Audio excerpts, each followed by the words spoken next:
This is the Dollemore Daily, and I'm Jesse Dollemore. If you needed any more evidence or proof or indication that Republicans aren't serious leaders, that Republicans don't have a plan for the country other than chaos, look no further than the failure of the Silicon Valley Bank that has just taken place. The run on the bank that forced the federal authorities to freeze it and auction it off. And the reason I say that is because now we're hearing, I'm going to play several clips here, but one is James Comer, the chairman of the House Oversight Committee, a serious post, a serious job with a committee that has a serious duty to the American people, oversight and accountability.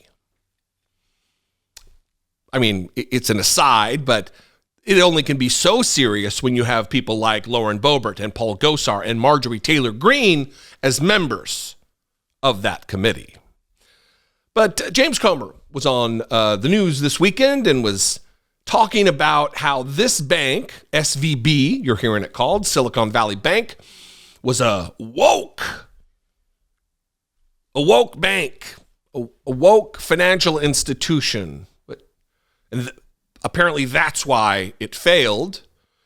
And then you're finding that the same people who battle against woke are now complaining that Biden's not bailing out the bank. It all makes a ton of sense if you close your eyes and bury your head in the sand.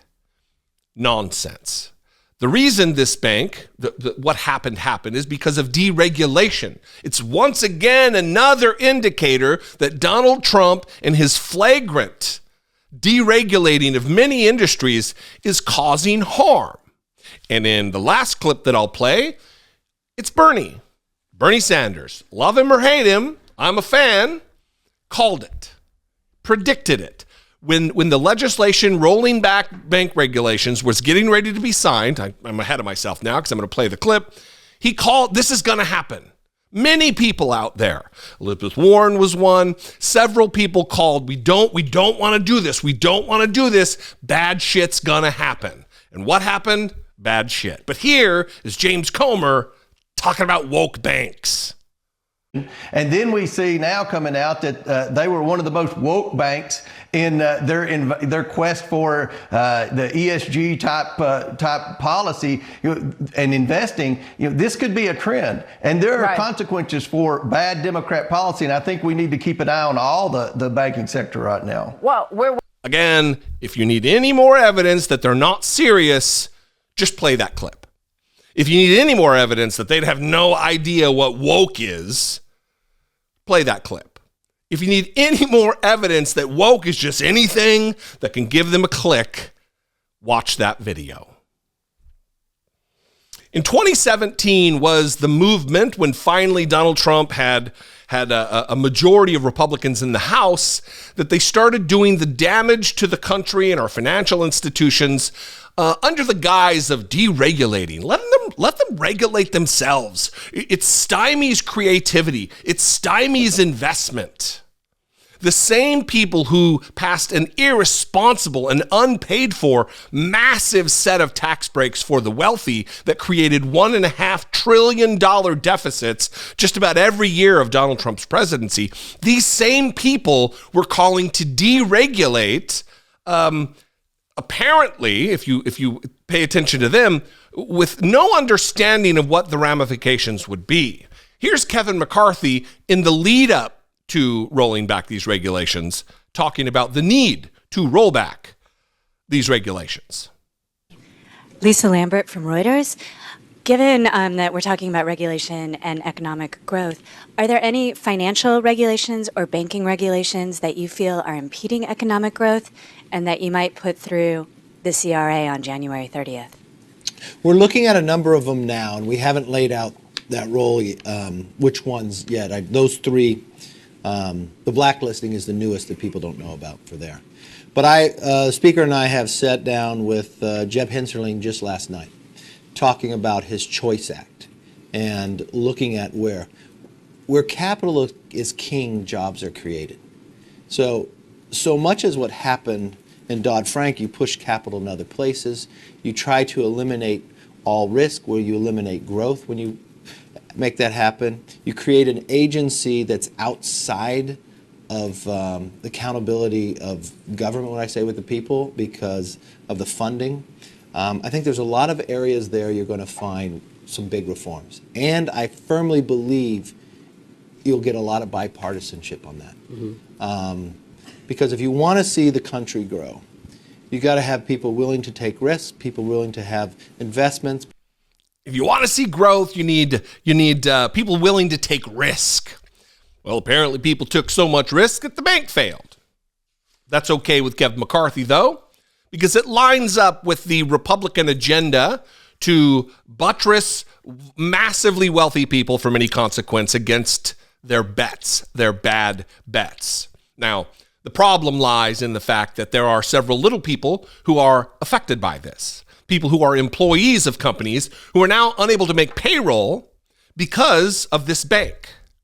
So it puts the government and people who actually care about people in a bad spot. Where capital is king, jobs are created, he said. That's why we need to deregulate the banks. Here's Donald Trump when he signed this very piece of legislation. The speaker that Kevin McCarthy was talking about there was Paul Ryan, not Nancy Pelosi. It was a Republican Speaker of the House. Here's Donald Trump and what he had to say in a, believe it or not, far more clumsy way while signing this legislation. We've done. But we've kept yet another promise as I signed the Economic Growth, Regulatory Relief, and Consumer Protection Act into law. It's a big deal. It's a big deal for our country.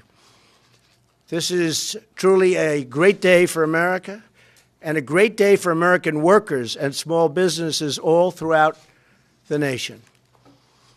The legislation I'm signing today rolls back the crippling Dodd-Frank regulations that are crushing community banks and credit unions nationwide. They were in such trouble.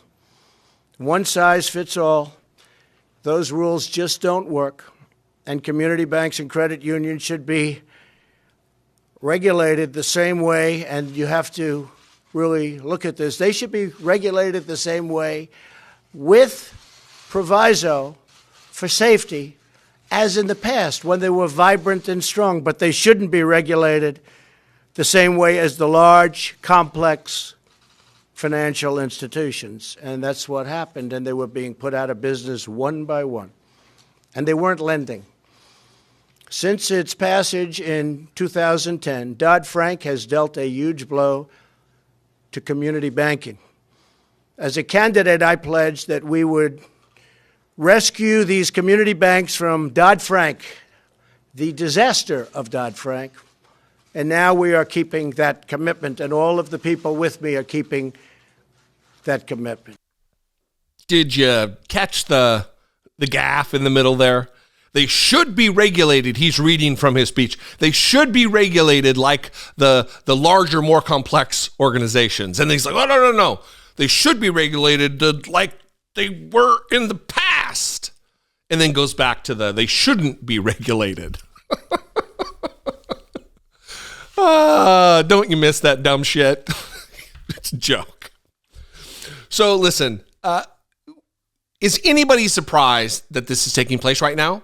If you haven't been paying attention, you might be surprised. But there were people who were calling this years in advance of what was going to take place. Here's Bernie, the same month, within months, maybe within hours of Donald Trump saying this, certainly within days of Donald Trump saying this, making a prediction that here we are once again. Bernie called it. Workers out on the street. That's wrong. There's legislation in the Senate that would roll back provisions on Dodd-Frank. It's got bipartisan support. They say it's going to help community banks. It's going to help credit unions be more flexible in lending. You're opposed to it. I am strongly opposed to it. Why? What this legislation would do is deregulate 25 out of the largest 38 banks in this country. It amazes me how short memories are in the United States Congress. In 2007, 2008, this country was hurled into the worst economic downturn in the modern history of this country because of the greed and the recklessness and the illegal behavior of major financial institutions. And what's happened since the deregulation, since Dodd-Frank, I should say, is we have seen the largest banks become even larger. What the CBO, Congressional Budget Office, reported just the other day, as you'll recall, is they said this moves us closer to the likelihood of another bank failing. Why would we want to do that? Banks are now making, in general, they have made in the last 2 years, record-breaking profits. Yes, we want to help credit unions and small banks, but banks that are worth $250 billion in assets, those are not small banks. Do you think a collapse like we saw in 2008 could happen again? Of course. Are there enough stopgaps in place? Well, but that's precisely what they're doing. They're removing some of those stopgaps, and according to the CBO, it will make it more likely that some of these banks may fail, leading to a massive taxpayer bailout. But let me ask you this. I mean, I got to ask you this, is all over the country, there are issues on people's minds. You know, whether it's guns, immigration, healthcare. It amazes me that this is the issue that the Republican leadership has put on the floor of the Senate. And you know why? Last year, the financial institutions spent $200 million in lobbying. Over the last 20 or 30 years, they have spent billions of dollars on campaign contributions. This is the corruption. What you're seeing is the corruption of the American political system. Big money rules, and the needs of ordinary people gets ignored. And here we are, and in recent days, 2 banks have failed. 25 of the largest 38 banks deregulated. It's interesting the comment that he makes about how short the memories of members of Congress are. And in that way, he was talking about looking back. Like, oh, we're going to put this in place because they forgot what happened as recently as 2008, 10 years prior to this comment he's making. But really, we should be talking about the memories of people to look forward, look into the future, because there were people out there who were calling this, saying this would happen. And there were even Democrats who voted for this.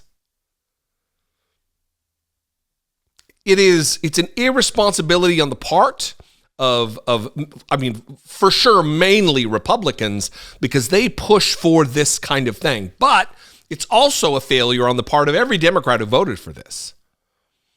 There needs to be regulations, guardrails, rules in place for financial institutions who have a tendency to imbue risk into their portfolio, imbue risk into their normal operating procedure. And that risk doesn't come without impact on regular, hardworking people and their paychecks and their bank accounts and the economy in general that jeopardizes us all. That's why the government has a responsibility to regulate responsibly. And to roll back regulations is anything but responsible.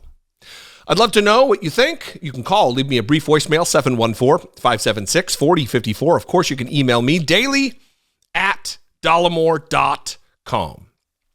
Follow me on social media. I'm on Twitter, Instagram, and TikTok @Dollemore. And if you appreciate what I do, if I am your flavor of political commentator, click the join button below. Become a channel member for $2 a month, or you can click on over to patreon.com/IDoubtIt podcast. I appreciate you, every last one of you. Thank you for spending time with me today and every day that you do. I'll see you next time. Be genuine. Take care of one another.